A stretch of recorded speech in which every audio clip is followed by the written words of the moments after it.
करन कृपा। ॾिसो भागवत में चवनि था भाई तव्हांखे कुछ भी समझ में न अचे असां कीअं कयूं, असां त संसारी माण्हू आहियूं, असांखे त ब्रह्म ज्ञान कोन्हे, अरे असांखे त इच्छाऊं बि ॾाढियूं, चवनि था ॾाढी इच्छाऊं अथव तॾहिं बि तीव्र भक्ति कयो, शिथिल भक्ति न कयो, खंडित भक्ति न कयो, रुकी रुकी करे थोरो नाम जपियोसीं वरी छॾे छॾियोसीं, वरी कयोसीं वरी छॾे छॾियोसीं, न निरंतर भगवान जो नाम हले।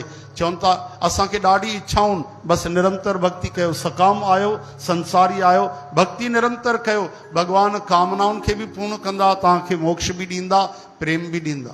साईं असांखे काई कामना कोन्हे, तव्हां बि तीव्र भक्ति कयो, तीव्र भक्ति यानी निरंतर भक्ति। अच्छा असांखे त मुक्तिअ जी इच्छा आहे, तीव्र भक्ति कयो, उन्हनि जे लाइ बि चयूं भगवान असांखे काई इच्छा कोन्हे, मुक्ति बि न खपे, अकाम, चवनि था तव्हां बि तीव्र भक्ति कयो। कोई ईअं न सोचे असां भगवान खां कुझु नथा घुरूं, पोइ असांजी भक्ति न बि हुजे, थोरी बि हुजे त हली वेंदी, इन धोखे में न रहिजो। चओ हरे राम। चवायो अकाम सर्व कामो वा, अकाम है जंहिंखे काई कामना कोन्हे, सर्व कामो वा, असांखे त सभु कामनाऊं आहिनि।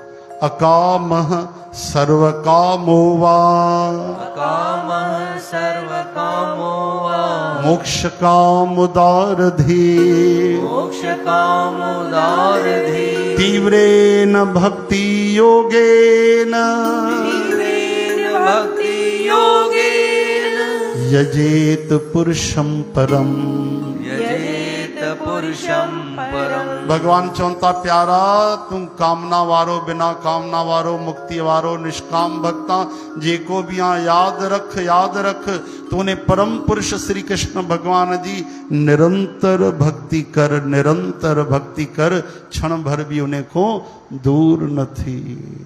चो हरे राम हरे कृष्ण।